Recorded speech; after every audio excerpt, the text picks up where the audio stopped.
മലയാളത്തിലെ ആദ്യത്തെ architecture മാഗസിനായ designer plus ബിൽഡറിന്റെ പുതിയൊരു വീഡിയോയിലേക്ക് എല്ലാവർക്കും സ്വാഗതം.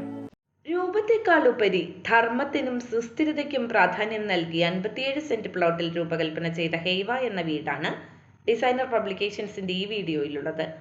Architect Febin D Lysis 3R architects Nedumangad Thiruvananthapuram രൂപകൽപ്പന ചെയ്ത ഈ വീട് തിരുവനന്തപുരം ജില്ലയിലെ നെടുമങ്ങാടാണുള്ളത്.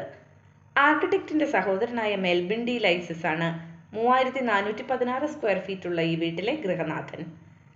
സ്വാസ്ഥ്യവും ശാന്തതയും ഊർജവും ഇഴചേരുന്ന ഈ വസതി ഒരു വീടിനേക്കാൾ ഉപരി ലാളിത്യത്തിന്റെയും ഐക്യത്തിന്റെയും പരിസ്ഥിതിയുമായുള്ള ബന്ധത്തിന്റെയും പ്രതീകമായാണ് സാക്ഷാത്കരിച്ചിരിക്കുന്നത്. ഈ നിർമ്മിതിയിൽ ഉപയോഗിച്ച നിർമ്മാണ വസ്തുക്കളിൽ അധികവും ആധുനികവും പ്രാദേശികവുമായ സാഹചര്യങ്ങളോട് പൊരുത്തപ്പെട്ടു പോരുന്നതാണ്. നിറങ്ങളിലെയും എലമെന്റുകളിലെയും മിതത്വവും സ്പേസുകളുടെ വിശാലതയും ഇന്റീരിയറിൽ ശ്രദ്ധേയമാണ്. വെളിച്ചവും വെന്റിലേഷനും സ്വാഭാവികമായി ലഭ്യമാകുന്ന വിധത്തിലാണ് ഈ വസതിയുടെ ഡിസൈൻ. വാസ്തുവിദ്യ അതിന്റെ പരിസ്ഥിതിയിൽ അടിച്ചേൽപ്പിക്കരുത്, മറിച്ച് അതിന്റെ സ്വാഭാവിക വിപുലീകരണത്തിന് സാക്ഷിയായിരിക്കുക എന്ന തത്വചിന്തയുടെ പ്രകടനമാണ് യഥാർത്ഥത്തിൽ ഹെയ്വ.